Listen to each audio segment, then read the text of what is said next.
Hello, Liverpool fans. Welcome to the Liverpool Report, your go-to source for the latest news, match updates, and transfer stories straight from Anfield. Don't miss out on any of the action. Hit that subscribe button now and stay in the loop with all things Reds. Liverpool will be without Joe Gomez and Darwin Núñez when they face Nottingham Forest. The Reds head to the City ground, looking for redemption after Nuno Espirito Santo's side handed Liverpool their only Premier League defeat of the season so far. They will do so short of two players, however. Slot revealed that Gomez was still far from a return after picking up a hamstring injury against West Ham before the turn of the year. The England international was the only defensive player named as unavailable by the Dutchman, despite Ibrahima Konaté's absence against Accrington Stanley. Núñez, meanwhile, is serving a one-match ban, having picked up his fifth yellow card of the season against Manchester United.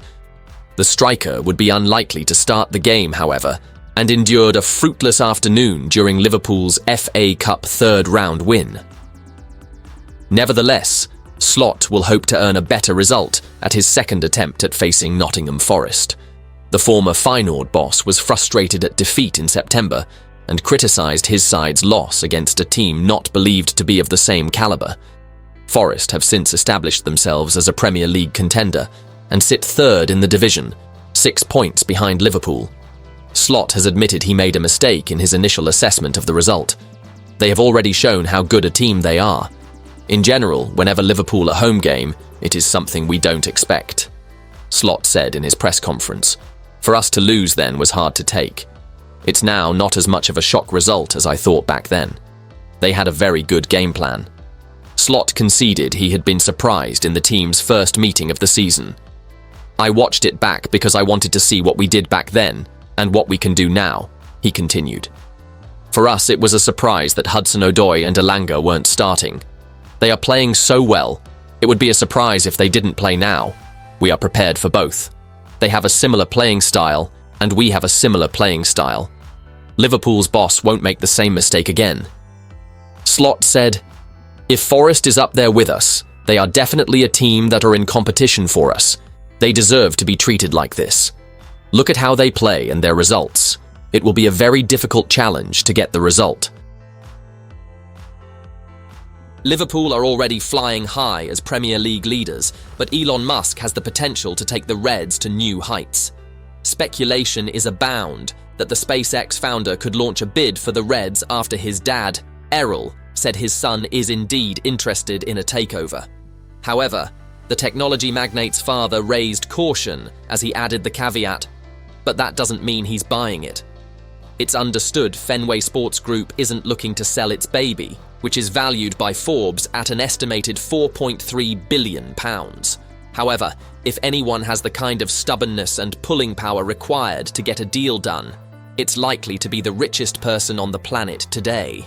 Arne Slot has done well to keep spending to a minimum thus far in his Anfield tenure, and it hasn't had any negative impact on results as Liverpool lead both the domestic and Champions League tables.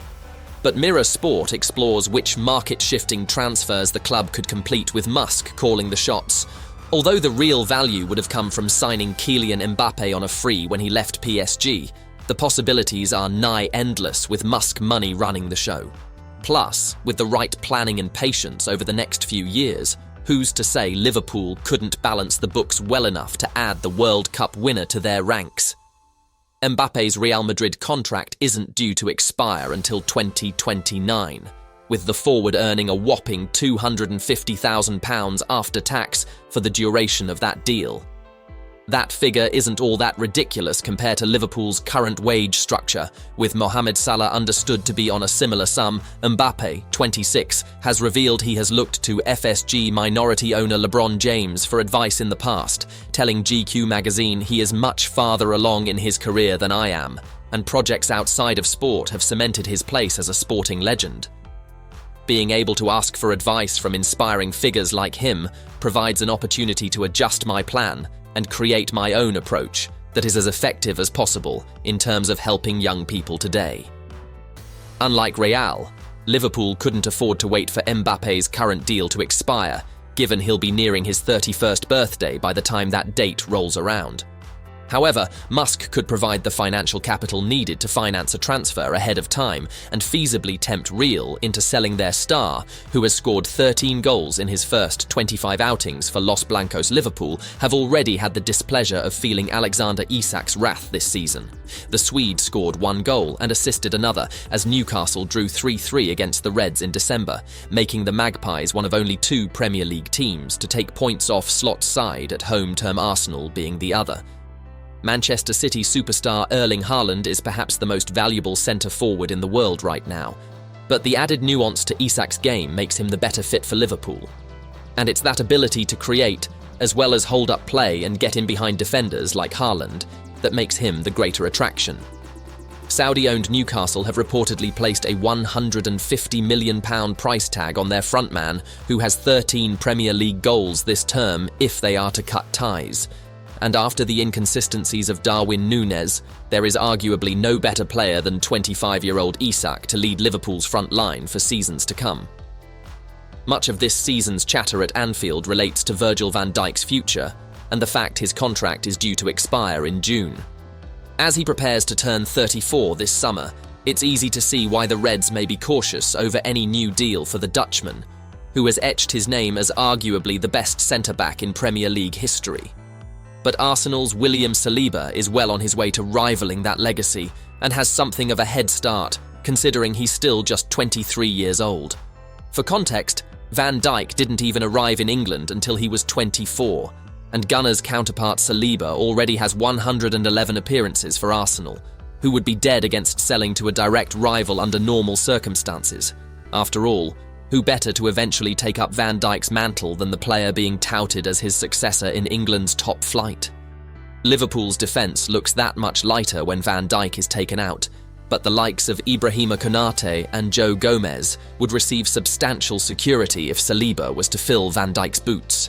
And in the interest of holes that need filling, Salah could soon leave a gaping void of his own on Liverpool's right wing. The Egyptian was heavily linked with a transfer to Saudi Arabia last summer, and speculation is once again building that he could cut ties with Merseyside in 2025.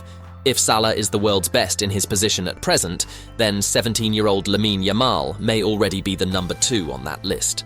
Since breaking into Barcelona's first team in 2023, the teenager has racked up 14 goals and 21 assists in 73 senior appearances, but his output is now starting to mature.